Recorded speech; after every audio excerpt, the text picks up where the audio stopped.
Good afternoon, and thank you for that. I'm pretty sure that this is the precise moment when my husband, who thought it was a fun idea to have me introduce him today, is questioning why, because he doesn't know for sure what I'm going to say, but he'll be just fine.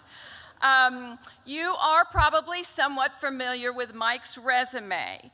His resume reflects his life, where he has had very diverse opportunities and experiences. And because of that, Mike and I joke at times, we've been called calculating and strategic. And would that we be that smart? It is true, he's been a soldier, he's been in private business, he's been a congressman, he's been director of the CIA, but it was not strategic, nor was it calculating. We both know it was the hand of God.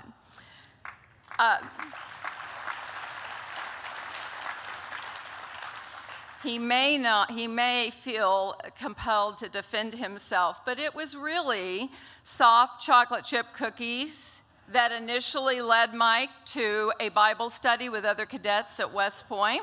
You can ask him more about that, but he hung in there, as did the cookies. It was business that saw him moving from the East Coast back to his mother's home state of Kansas to launch a business there.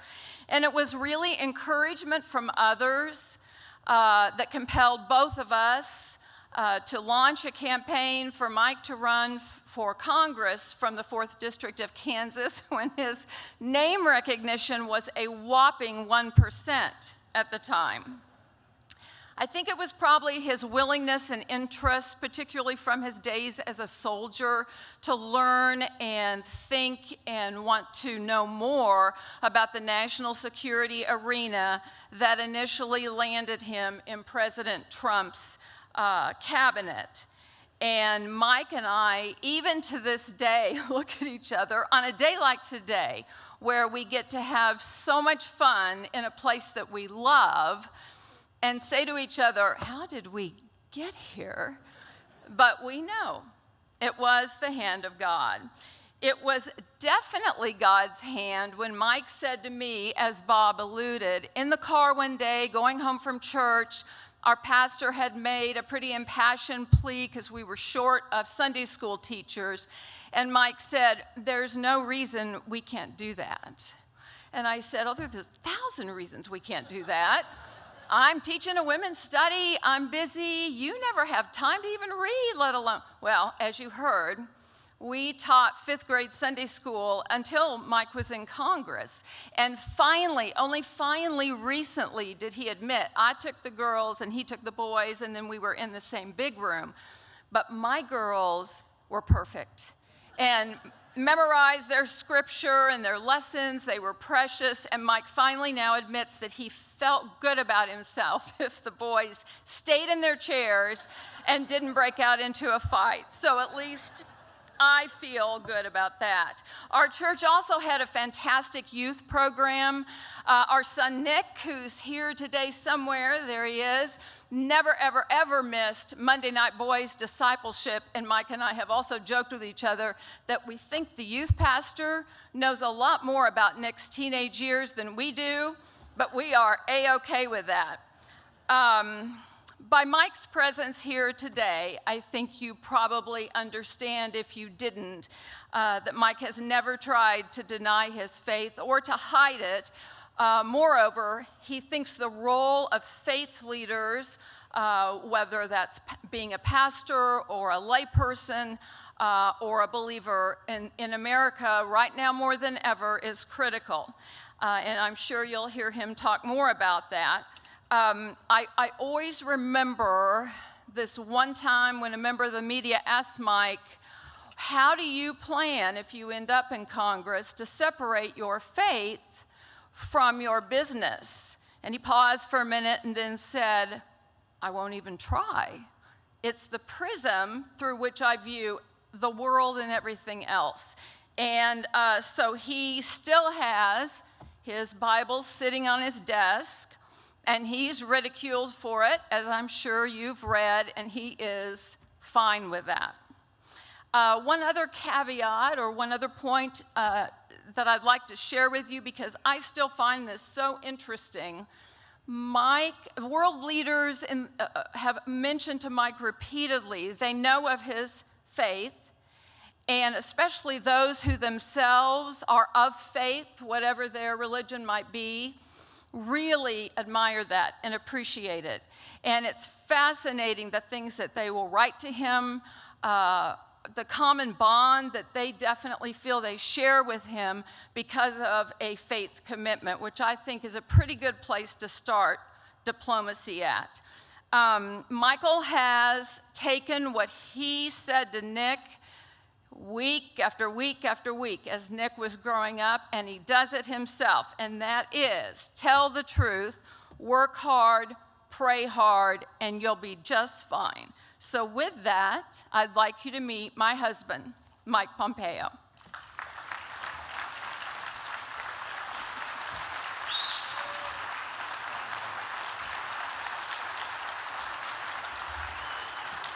Thank you all. Thank you. Thank you, everyone. Thank you. Thank you all. Thank you.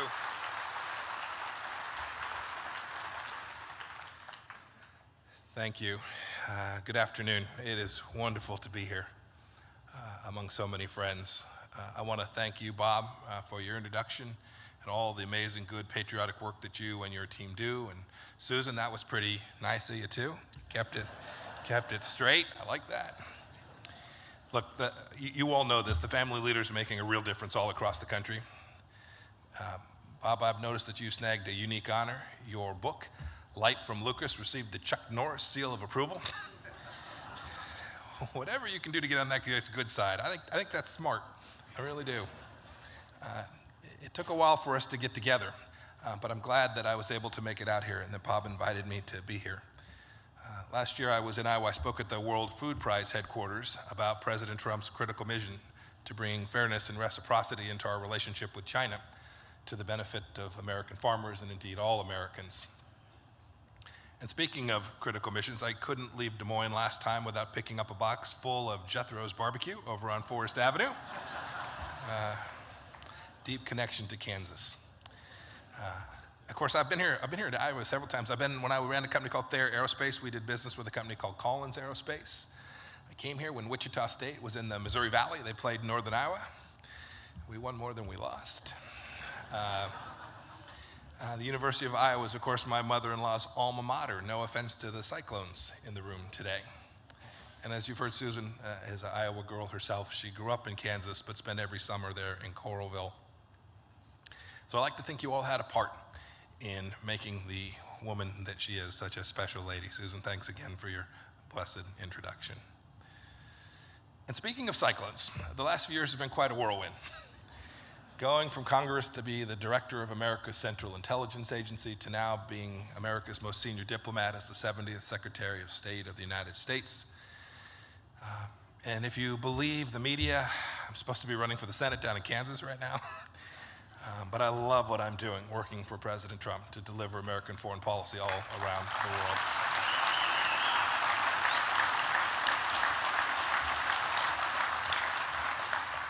But it wasn't so long ago that Susan and I were just like so many of you all. We were raising our son. We were trying to build up our community. We're staying involved at our church. I was teaching Sunday school. I ran a small company of a couple hundred folks in Kansas. That job in Sunday school, of course, was the best preparation to be America's most senior diplomat. I will not elaborate. And look, I know American families are busy. The first thing on their minds isn't the work of the State Department every day. But it matters. It matters what we do, and it's why I wanted to be here to talk with you all about that today. We have a responsibility to keep you all safe. We advocate, too, for American businesses abroad and help create jobs in every state in the union. And we represent your principles, and I think our administration does that remarkably well.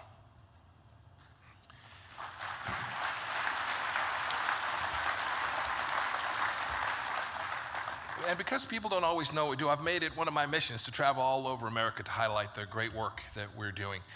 And I couldn't be prouder of that work. We've executed a foreign policy that American families in Des Moines and Dubuque and in Davenport can believe in.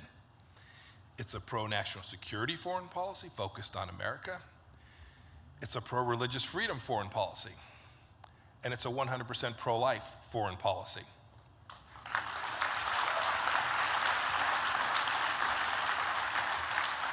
Susan talked about this, but my faith helps guide how I execute the mission every day.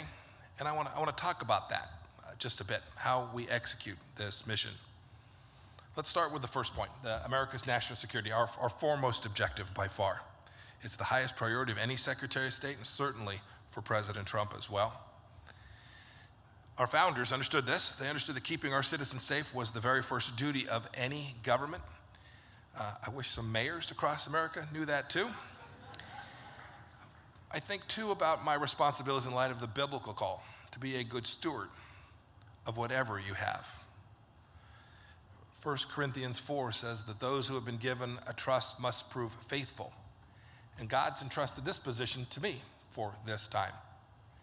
And I feel every day the duty to honor that calling.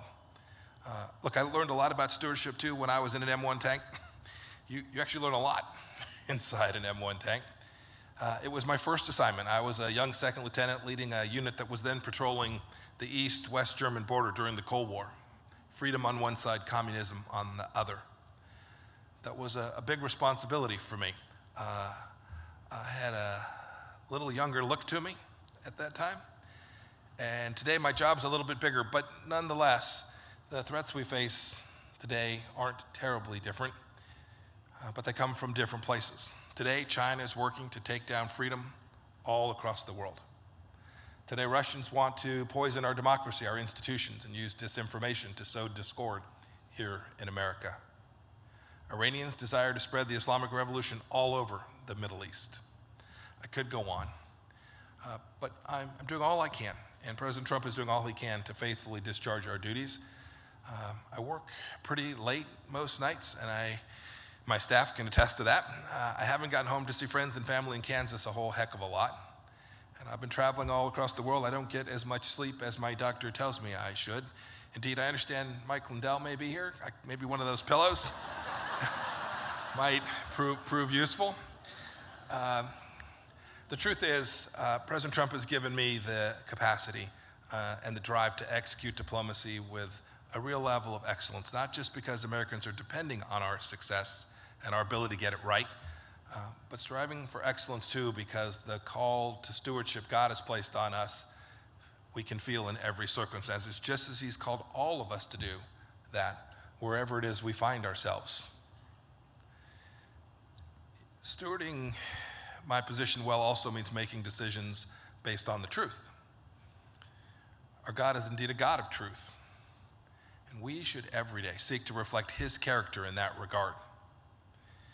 Our administration has told some very plain truths that weren't recognized, or worse, had been conveniently ignored for too long.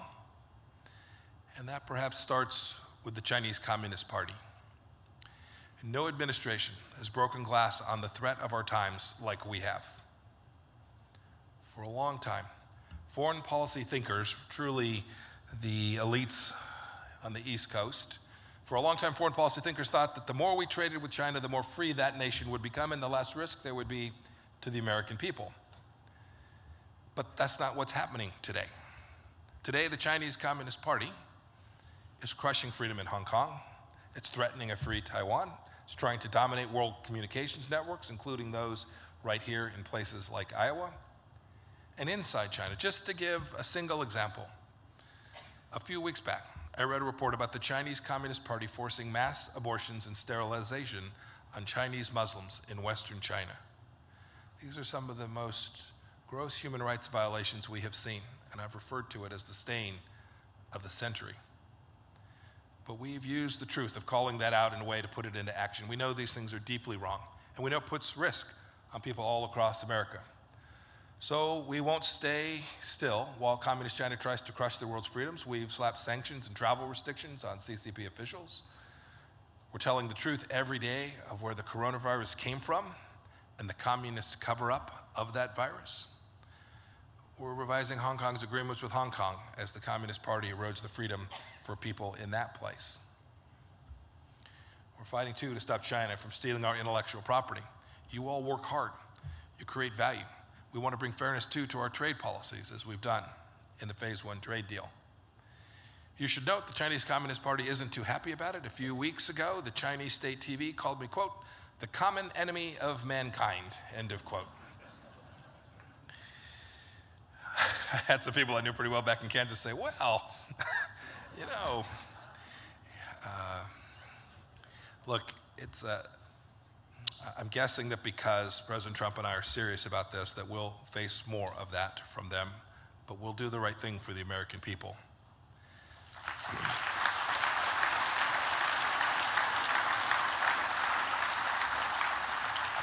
Look, we've also fundamentally changed the way America treats the Islamic Republic of Iran. We know the facts. The nuclear deal gave the regime more money to carry out terrorism, presenting risk to the United States and others in the Middle East. Outlaw regimes like the one that was led by the Ayatollah only respond to strength, not to appeasement. So we flipped what the previous administration was doing.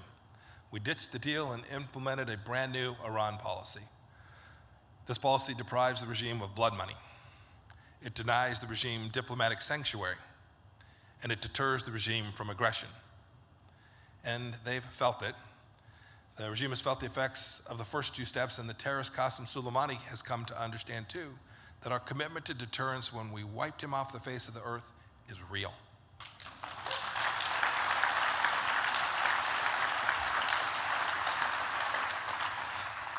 That work is also important for the sake of our closest friend in the Middle East, Israel.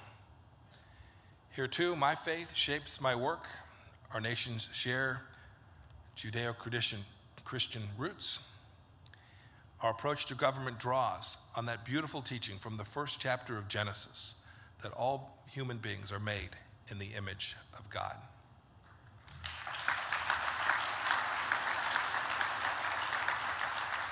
It's a major reason why both countries have a high respect for human dignity and personal liberty. Each of our two nations respects human rights, and it only makes sense for the two countries to be so close as we possibly can be. And from a pure foreign policy standpoint, Israel is an essential security partner. It's a model in the Middle East of how to create a thriving economy, and Israel, too, is a bastion of freedom in the region. I'm proud that there's not been any administration that has supported Israel in the way that President Trump and our administration has done.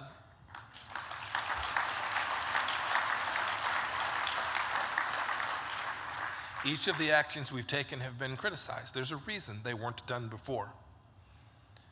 We moved our embassy to Jerusalem.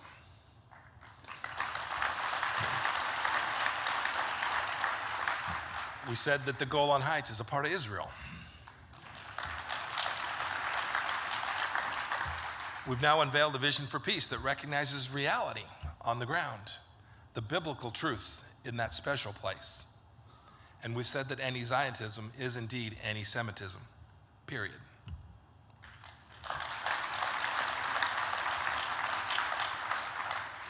I'm also really proud of the work that we've done defending religious freedom, our first freedom, according to the Constitution. Thomas Jefferson was our first Secretary of State. He's got a nice statue in Washington that I pray never comes down.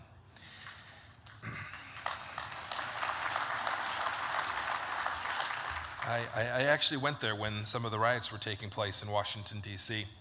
I walked up there early one morning, and on the walls of his monument is a quote from the Virginia Statute of Religious Freedom, which he helped author. It says, quote, Almighty God hath created the mind free. No man shall be compelled to frequent or support any religious worship or ministry, or shall otherwise suffer on account of his religious opinions or belief. And now, some 250 years later, a high respect for this unalienable right guides our administration.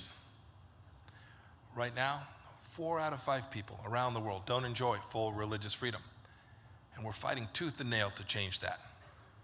We instituted new religious freedom training programs for thousands of our foreign service officers. We've called out China's war on faith, its mass detention of Uyghurs, its godless decisions to replace church displays of the Ten Commandments with words from General Secretary Xi have not gone without being called out. And now, 2 years running, we at the State Department have hosted what we call the Ministerial to Advance Religious Freedom. Nations and religious leaders from all over the world coming together to protect this essential freedom. Would you believe our gathering last year was the largest human rights conference ever held at the State Department? This is different than the State Department of old. This was such a big deal because we recognize how much previously untapped enthusiasm there is all across the world to defend religious freedom. And we're there to lead. And if you're here today and you think you're part of a silent majority in this issue, take heart. There are plenty of folks all around the world who aren't silent, who are prepared to fight for this freedom alongside of us. And of course, one of them is President Trump.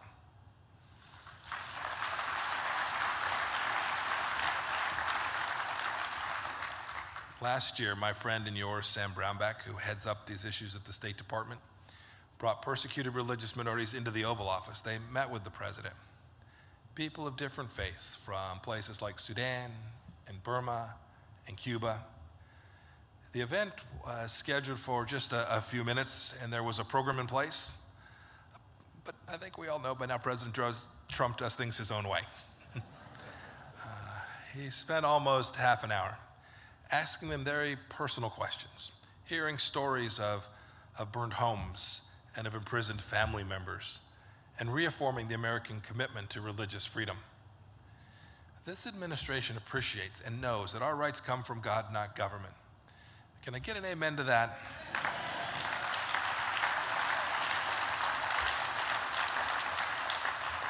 And this brings me to my last point, the final thing that I want to share with you today. Our ability to defend these rights abroad must begin with our own powerful example here at home. America sets the tone for the rest of the world in this respect. And our administration has defended the rights of unborn like no other administration in history.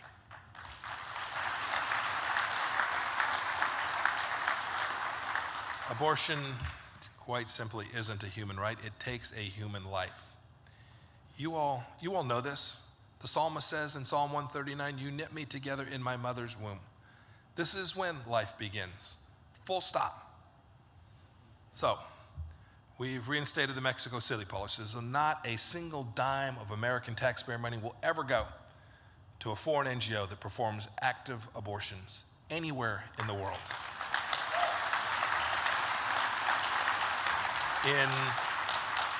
In the fall of last year, Secretary Azar at Health and Human Services and we mobilized 20 countries to deliver a joint statement at the UN criticizing pro-abortion language in UN documents. This has not happened before.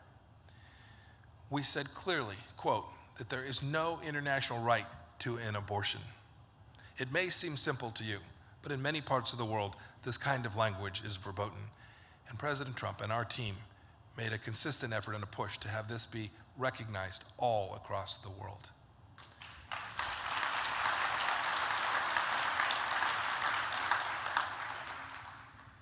You know, it's the joy in the small things we sometimes find. After we released that statement, one of our colleagues received an email from a friend in the pro-life movement in Africa. The note said, quote, "Never did I think that America would use its great power to speak for the protection of the unborn in the most unambiguous and unapologetic terms," end of quote.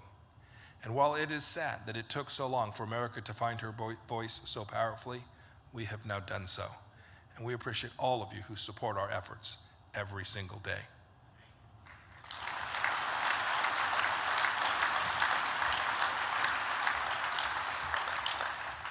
I'll close with this thought-provoking question. Why is it that America is unrivaled in our commitment to freedom? I think I know an answer.